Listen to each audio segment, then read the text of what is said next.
going there, I'm gonna jump all the way, man, to Oak Hill. Yes, sir. How did you get to Oak Hill, and how was Oak Hill experience to you? So, my junior year, we won the state championship. But that whole year, I'm in trouble. Like, I missed the first 8 games because of grades. But I come back, and we go undefeated and win the state championship, right? But I'm sipping syrup before games. Right. You know what I'm saying? Going to games high, all kind of shit that I shouldn't have been doing. Right. But my family, my coaching, I was just raw at basketball. I was just that good. Right. So they knew it, but I didn't. Right. So during that summertime when I was playing AAU, they had already made connections. My coach, which is the coach of Georgia Tech now, he was the coach of my AAU team, Josh Passner.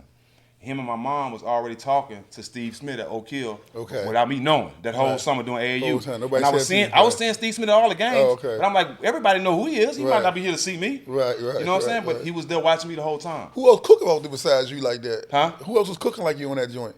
On my team? Yeah. Nobody. Okay. All right. Nobody. Okay. All right. Nobody. Not on my team. Well, Gerald Brown at the time. Gerald Brown. Okay. Yeah, Gerald Brown. He went to Texas Okay. A&M. Right. But and I had no idea. So Right. I was at football practice in the summertime, getting ready to go to my high school, but still in my hometown. As I'm running routes, I see my mama, my uncle, and my basketball coach walking on the side of the field, like calling me to the side. I'm like, it was like, man, go take that shit off. Like, what? Man, go take that shit off. You ain't playing no damn football. Man, you ain't even going to school here next year. And that's how I found out I was going to Oak Hill. I had no idea what it was going to be like. Well, my mama told, we didn't have no money, so we had to rent a bullshit ass car and drive down there. It was like 18 hours in a little van with all our stuff. You know what I'm saying? It was the worst trip ever. Right. And when I got there and found out I had to wear a uniform and couldn't be around no girls, I'm like, oh, fuck this. You know what I'm saying? But shit, I couldn't, my mama, they made me stay, which was the best thing for me though, bro, because I was able to get my grades up. I was able to be seen nationally on that level.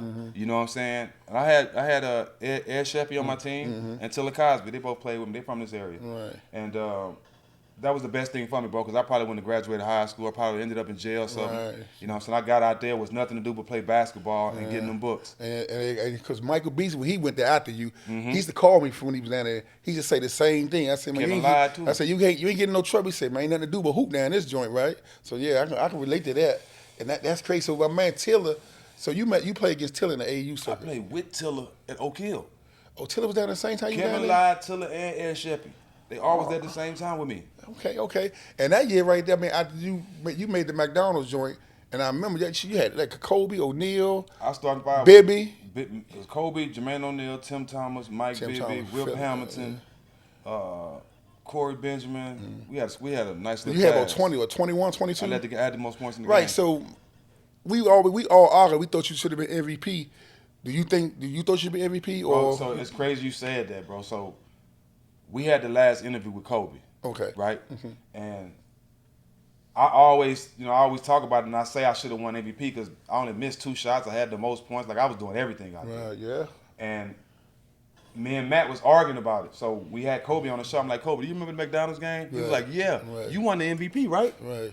Well, And I looked at Matt. Yeah. I told you, nigga. Oh, yeah. Yeah, because I should have won it. But Right. the fact that he thought Once I won you it, won that it, lets you right. know I Yeah. should have won it. They gave it to Shaheen Holloway at the time. That's my bro. Right. But they gave it to Shaheen Holloway. But it was politics because all Shaheen people was running the game. Sonny Hill and all of them was running the game. That was his people. Right. And Shaheen had a decent game. He had some nice passes. But everybody know I should have won that shit, bro. You know what I'm saying? But the fact that Kobe said it like that, I won it in my mind. No, in my mind, I won it. Right. You know, I don't care what nobody else say. Right. Bean thought I won it, nigga. I'm good. I'm good. And when I was seeing you play, I see you had that little DC flair in the crossover, man. The dude told me, argued me that and say, man, you got it from a DC dude. You got it from Shepard. Is that true? Or that's my whole handle game comes from Ed Sheffy. Yeah. At Oak Hill. When I got to Oak Hill, I could dribble, but not like I could. You know what I'm saying? I learned all that shit from Ed Sheffy. Rest in peace to my boy, dog. Oh yeah. Yeah, rest in peace to my bro, dog. That nigga taught me everything about ball handling. Everything. And you know what I'm saying? That shit bothers me when I talk about him because I owe him. You know what I'm saying? Like I never got a chance to tell him I appreciate him. Right. You know what I'm saying? When I got to the league and started making money, I never got a chance to come back and break him off. You know what I'm saying? That was my dog. That was my dog. Right. Yeah, that's good. That's real love, man. I respect that. I definitely respect that, man. But I know, like you say, A little birdie, man, was telling me, man, they said when you was young, was still in high school, you eased in that Phoenix practice or something one day, some pros, and gave them the business. So my whole train, I'm thinking that it was. So I got to clear this up because I told this story before. So my whole time, I'm thinking that it was Cedric Sabalas' ass who I was busting. Right. Coming to find out, I seen him recently.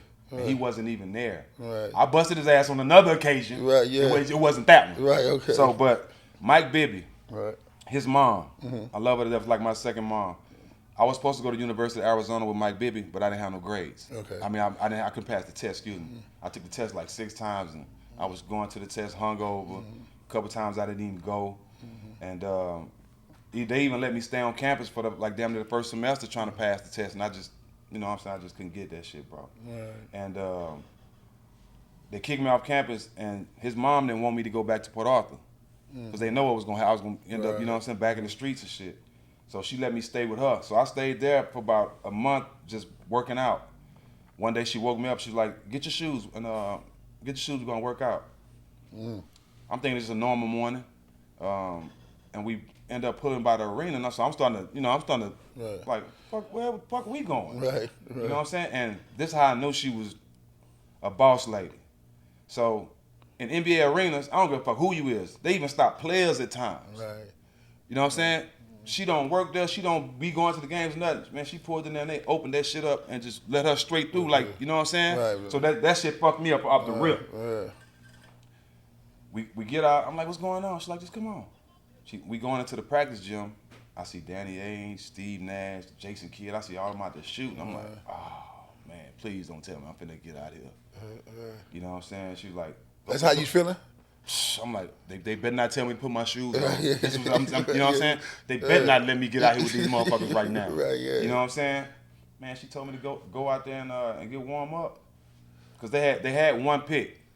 It was the 42nd pick in the second round, so it was the second to the last pick in the draft. Right. But they had made trades for Steve Nash, Antonio McDyson, Rex Chapman already.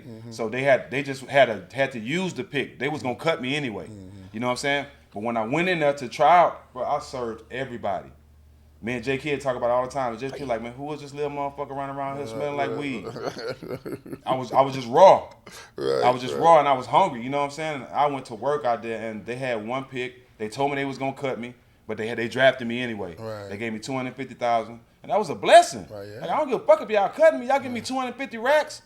And y'all, but I'm in the system now though. Right, yeah. You know what I'm saying? Right. I'm in the NBA system. My name on everybody's board now. Right. You know what I'm saying? Right. So that shit worked out for me. But I ended up having to go overseas for 2 years after that before I got back in the league. But going there, Mike Bibby mom taking me there really was the door opener for me in the NBA because it could have easily went downhill not being able to get in college. And Arizona won a national championship that year. They lost 2 games. They lost 2 games whole season. And you know the 2 games they lost to, you remember that?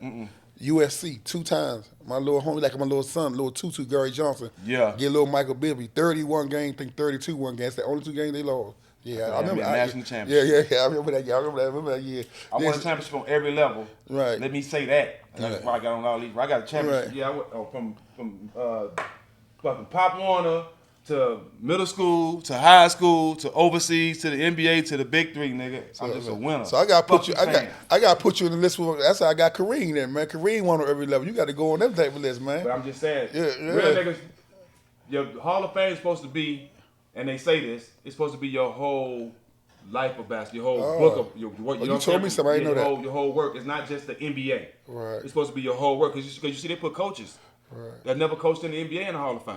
Right.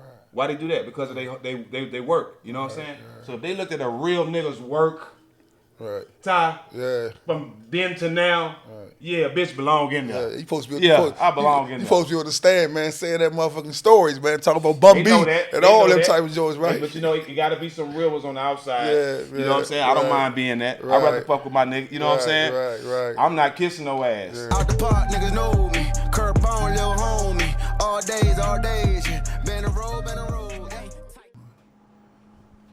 Look, man, make sure y'all log on to Curtbone TV. Hit the subscribe button. hit the like button, share it with a friend. I'm going to keep on bringing y'all interesting content, interesting interviews. I'm going to even let y'all think of topics to give me that we can talk about. I'm going to start going live.